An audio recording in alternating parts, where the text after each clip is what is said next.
Victor Harry Feguer was a drifter from Michigan, fresh out of jail, who found himself in a rundown apartment house in Dubuque, Iowa, with little more than a few dollars and a .38 revolver he'd purchased with a bad check. A few days after checking in, he started calling doctors from the phone book in alphabetical order.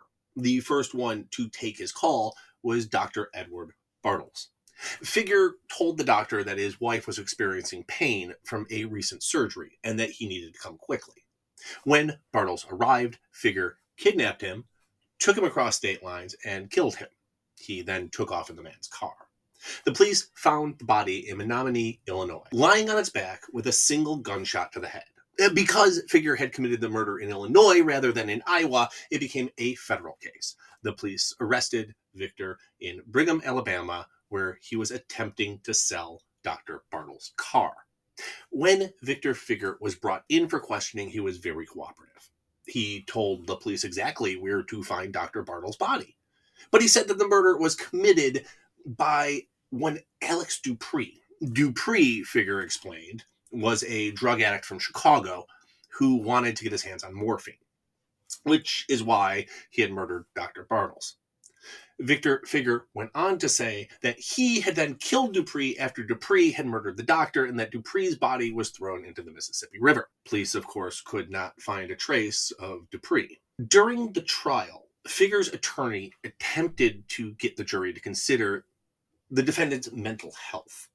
Among those who testified was a psychiatrist who had diagnosed Feguer during his previous years behind bars.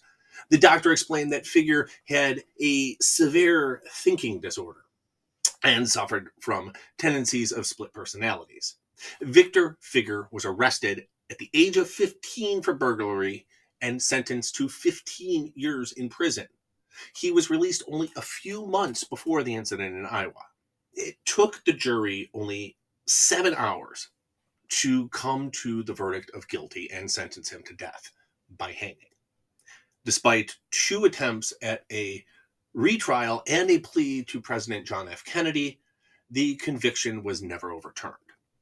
On March 15, 1963, he asked for a single olive with a pit as his last meal before being escorted to the gallows.